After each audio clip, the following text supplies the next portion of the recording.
Hello and welcome. We are thrilled that you joined our webinar this morning. I'm Melissa Musgrove, Director of Customer Success at Bell Media, and I'll be your host for today's webinar, Turning an Economic Downturn into the Digital Opportunity of a Lifetime. A few quick words about Bell Media. We are a digital marketing agency with multiple offices throughout the Southeast. We're a Google Premier Partner, a 5-time Inc. 5000 company, and we're a leader in digital strategies by driving toward customer acquisition for our clients. All right, with all of that said, I'd like to introduce you to today's presenters. Scott Bell is the CEO and founder of Bell Media. Scott started his media career as a senior at Auburn University while working on a class project. After graduating from the entrepreneurship program in 2008, Scott founded Bell Media, a digitally focused media company that grew and sold a digital billboard company and is now building a strategic digital marketing agency. Phyllis Neal Rush is the Director of Content Marketing at Bell Media, where she and her team create impactful content strategies that help companies resonate with their customers and drive toward acquisition goals. Phyllis previously managed the content marketing studio for Alabama Media Group in Birmingham, Alabama. She also owned her own marketing communications company for 5 years before joining the team at Bell Media. We have an impactful and very relevant topic to share with you today.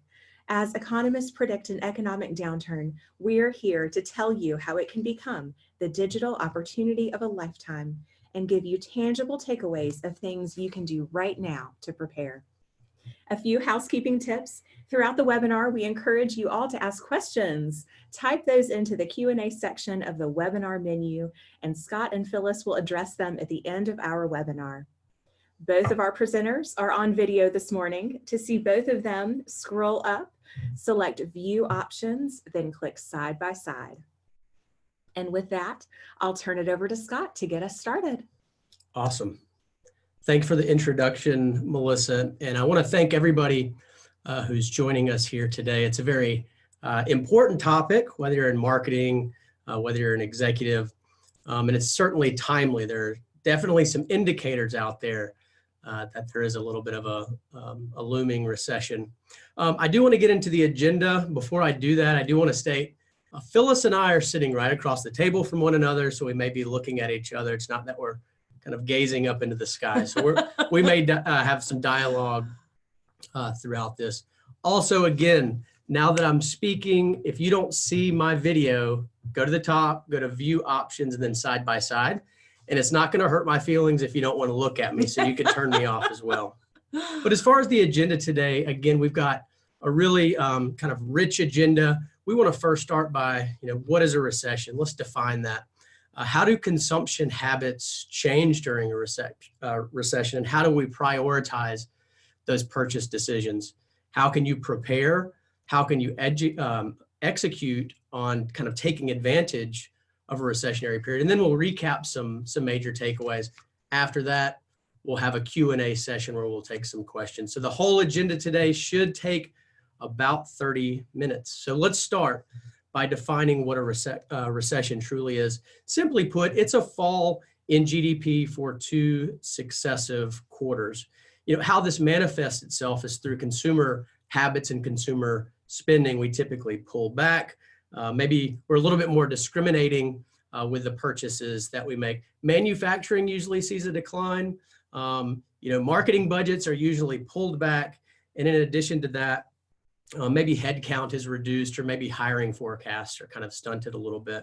But there are certainly some very tangible things at play right now that are strong indicators of an upcoming recession. The first is a contraction in the manufacturing industry. The growth rate amongst the manufacturing industry has slowed to a 10-year low. Corporate profits are down a bit. So over the last quarter, we've seen more corporations starting to revise their 2019 profit projections, citing a sluggish economy. The next is the inverted yield curve. So I don't want to get too deep into this. This isn't a finance or economics class. But the inverted yield curve has to do with the 2-year and the 10-year Treasury bond market. It's a very trusty indicator of an upcoming recession. It has preceded, so once you see an inverted yield curve, it has preceded the last 7 recessions. And on average, there's a recession that hits 20 to 22 months post seeing the inverted yield curve. And we just saw one a couple months ago. So one, that's an indicator that a recession may be coming, but two, that's an indicator that maybe there's some runway here and a perfect opportunity to kind of set the foundation and prepare. And the last, Google Trends. So we have a tendency to turn to Google to ask questions, to share our emotions. And what we've seen in Google Trends over the last 90 days is that there has been a significant spike in the number of searches related to a recession. And I think, some of this may be media driven, but us as consumers or business owners or marketers, we have anxiety around a recession. So it's not that, odd that we're turning to search and kind of sharing that. It's a very kind of anxiety ridden time. And I'd love to share my story a little bit about Bell Media, because we got started just prior to the recession happening in 2008 and 2009. And Phyllis, I know that you owned a business during that period of time as well. So do you mind sharing with everybody kind of your experience? Yeah, so I started my business around 2007, right prior to the recession, which was either brilliant or smart. I haven't decided which yet. We definitely made the decision to continue with strong marketing. Being relatively new, we sort of, knew that the most important thing we could do was fill our pipelines and nurture our customers. But yeah, I mean, an anxious time for an entrepreneur, for a business owner, no question. I mean, I laid in bed at night and, worried about making payroll. I worried about those things that business owners worry about, but you know what, it all came out okay. A lot of the reason for that are some of the things we're going to talk about today. But tell us about your experience in the last recession. Yeah, so we started the business in 2007 and started ramping up in 2008, and there was a lot of anxiety, and I think a lot of things that I wished I would have known at that period of time. But a lot of us as business owners or marketers, we don't really know a recession is happening until you kind of get punched in the mouth, and that's what happened to us. Our biggest customer segment was the financial industry. We had a lot of banks and credit unions that were doing advertising with us at that period of time. And all of a sudden, the cancellation notices were coming in, the non-renewal notices were coming in. So we very quickly had to make a strategic decision to look at our current customer base and determine which ones were spending more, which ones were going to fare better during the recession, and focus our marketing and business development opportunities and efforts on those. So bankruptcy attorneys, multifamily apartment complexes, so the industries that did quite well during a down period. So that's really where we kind of diverted our efforts. We also continued investing in business development. And it's kind of a story that I'll never forget and I'll carry with me forever. We had a market that we were in, Columbus, Georgia, and we had the hardest time really kind of gaining customer support there and gaining market share there. And it's because our competitor was so strong. They've had probably 98 or 99% of the market share. So we had a tough time when we got started. But in 2009, when things really got tough, what that company decided to do was, one, terminate their sales manager who had been there for 20 to 25 years. And they reduced their sales team and business development headcount from about 8 folks to 2 or 3. So all of a sudden we looked up, the playing field was even, and we now had an opportunity to gain market share. So we continued to keep our foot on the gas and invest during that time period. And the other is we kept the business lean. We kind of focused on investing in people and investing in business development. Now, as I look back on that time, there are certainly some things that I wished I would have known as far as business metrics to help me prepare. So Phyllis, why don't you tell everybody a little bit about some tangible things that you can do today to lay the foundation and prepare for an upcoming recession? Yeah, so this is valuable for executives and CEOs, but I'm going to speak to the marketing directors for just a minute. An economic downturn is an anxiety-ridden time.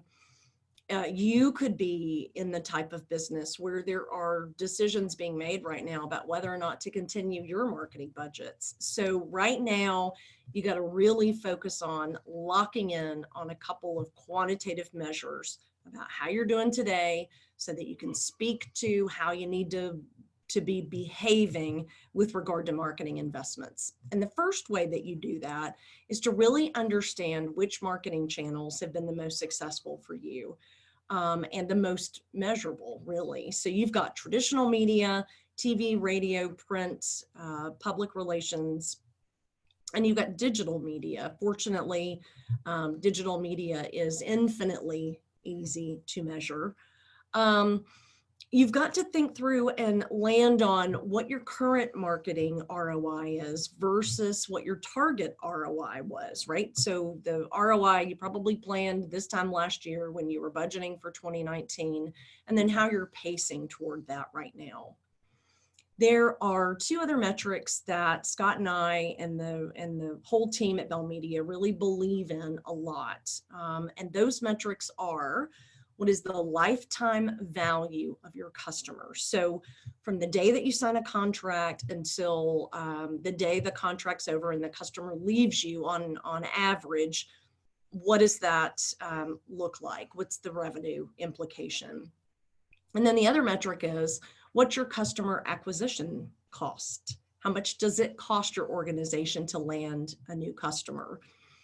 All four of these metrics are really important. The lifetime value of your customer and the customer acquisition cost. Scott actually did some videos on that recently, and we wrote a blog post to accompany those. And so we will follow up with you guys after this webinar and send some information to you about how to get to those blog posts and how to calculate those figures if you don't already know. So a little bit later, we're going to talk a little bit about what you need to do right before a potential recession, and then what you need to do when you're right smack dab in the middle of the recession. But Scott, I'm going to pass it over to you. Before I do, though, I mean, any other thoughts on sort of some of the preparatory type things that we just talked about, especially based on your experience? Yeah, so, if we've got some runway until a recession and you don't know your media metrics and you don't know which channels are producing the greatest outcomes, now's the time to start preparing for those and kind of quantifying those. And there are a couple of reasons for that. The reality is in a deep recession, some companies don't have a choice. They absolutely have to start cutting, or else, they have to make other decisions on where to cut that are maybe even more difficult of a decision. So if you know which channels are producing the best outcomes, it provides an opportunity for a very deep recession for you to kind of resource appropriately, reallocate resources to the channels that are performing the best. And you have an opportunity to start understanding that today. The other thing, all the lifetime value of a customer and customer acquisition cost. The thing that's going to help you with is it's going to give you the confidence to continue to market through a downturn. If you know your media metrics and you know what kind of helps push those up or down, it's going to give you a significant level of confidence to continue to market during a downturn. And the other one that's really important is sometimes you have to sell the boss. Absolutely. So if you go to the boss and say, I think we should market, and it's because I've got a gut feeling, well, maybe that's not going to get you as far as if you know the metrics, you know which channels are performing the best, and you can come up with a really good ROI model for why you should continue to keep your foot on the gas. So there's a lot kind of at play there. So now let's turn our attention to how do consumer habits really change during a recessionary period. And as consumers, we tend to prioritize our consumption into categories. This is a Harvard Business Review study and publication. We prioritize our consumptions into the categories, and they call them essentials, treats, postponables, and expendables.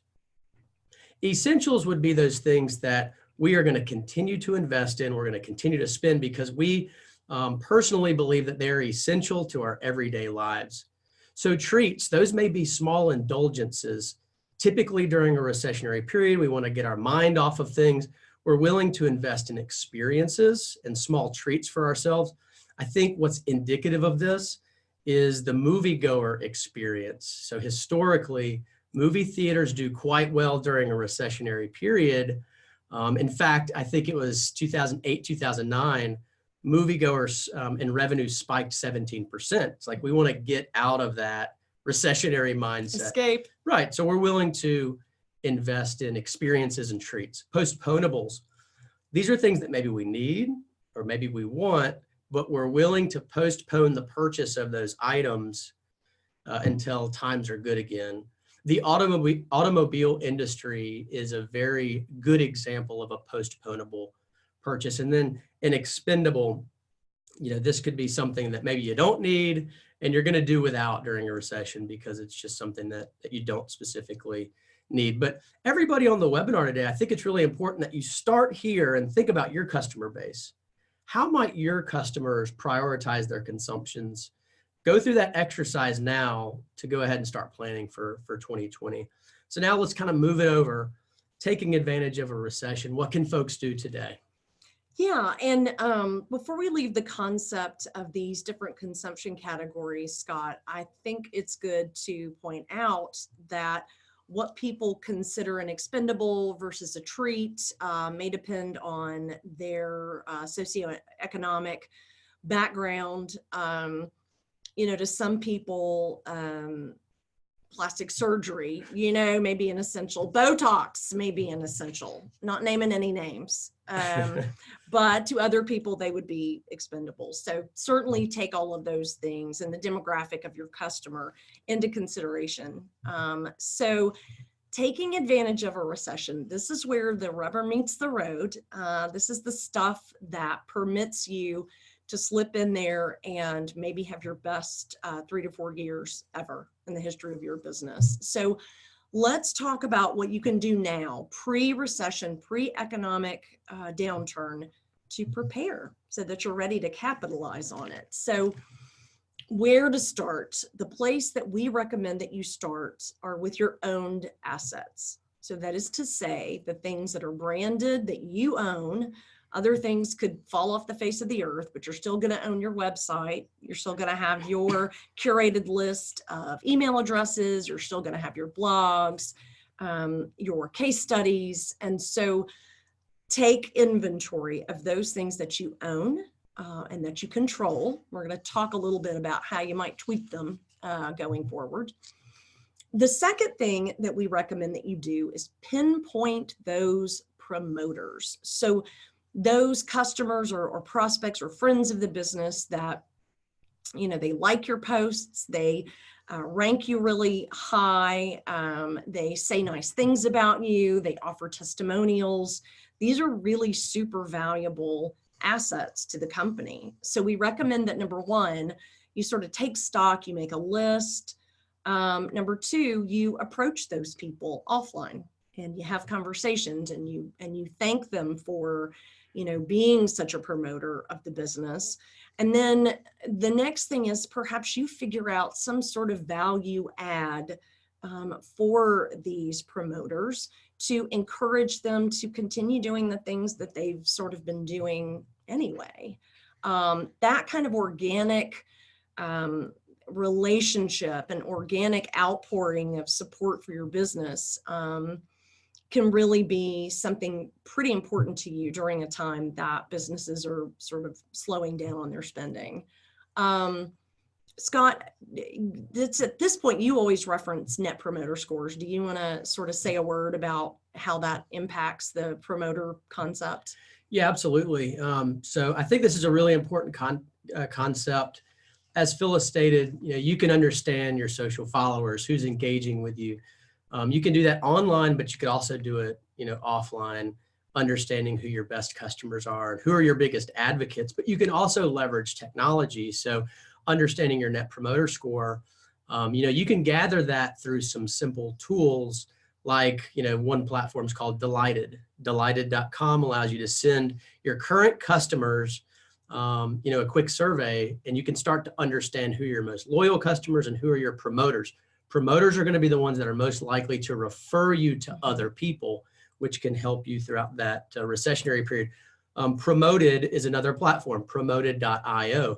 So I'd urge y'all to learn a little bit more about that. And this is really important because we as consumers have a tendency to concentrate our spending on the companies that we like and trust during good times and in bad. And for us as organization, executives, owners, or marketers, it's important for us to know that loyal customers cost less to serve. So if you're leveraging technology, you understand who your promoters are, you can really leverage that to help you not only survive, but thrive during a recessionary period. Yep.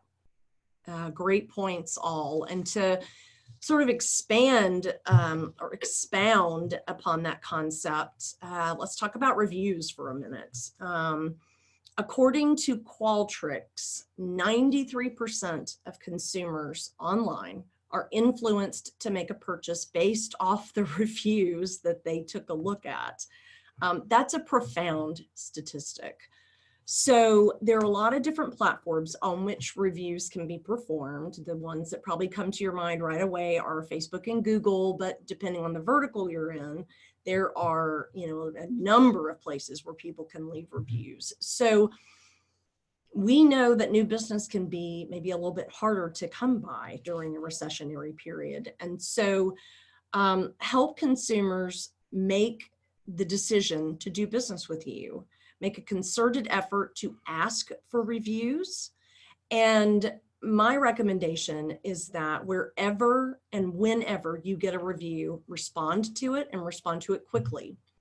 Whether it's a 5-star review and you're saying thank you in a different way than you said thank you the last time, or whether it's a 1-star review and you are very non-defensively posting something. These are really important things to do with regard to reviews. The other thing that we recommended you do, and this is right in my sweet spot, my wheelhouse, and that's increase your branded content. So branded content is stuff you own, lives on your properties, lives on your website. So that's video, it's blogging, it is white papers, testimonials, blogs, articles. It's anything that lives on your site that gives you the opportunity to answer a question from your clients and your prospects. Keeping in mind that during a recessionary period, those questions that they're going to be asking are really different than what they're asking today. They're also, probably going to be looking for the business that can serve them the best in a reasonable way. So use content marketing as a way to differentiate yourself from your competitors. Something I like to remind people, if you are in a business that's in a vertical that's either commoditized or that isn't necessarily easily differentiated, you could be a young business. You could be 2 years into your company. You could have 5 employees, and your competitors could, have been around for 20 years and have 200 employees. But if you're the one taking the time to produce fresh, relevant, targeted, interesting content that answers your prospects and your customers' questions, if you're the one raising your hand and no one else in your space is, you win.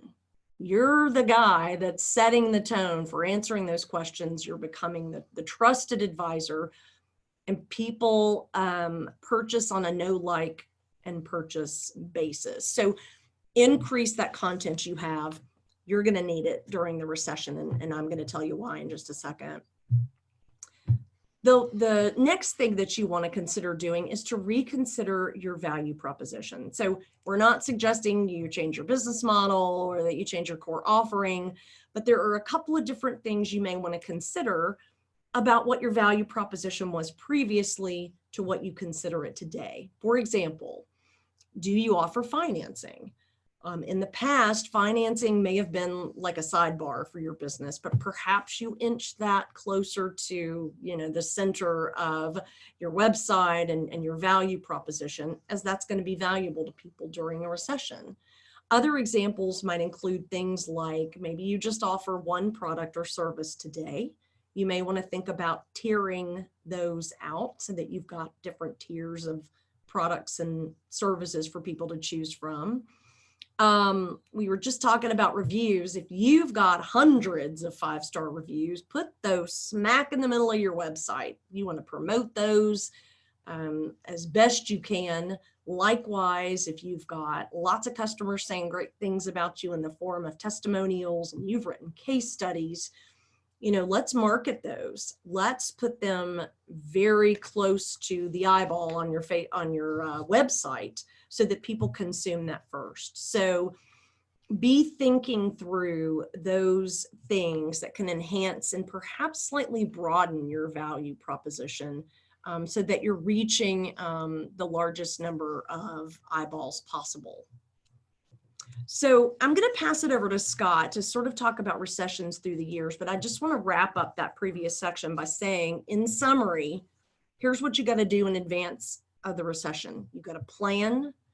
You've got to rethink your current marketing efforts, and you got to have statistics in place so that you're locked and loaded and ready to go when the recessionary period happens. Statistics are showing us that the types of businesses that thrive during recessions are the ones that stay consistent through the recession. So Scott, maybe take us through a little walk down history lane about recessions through the years.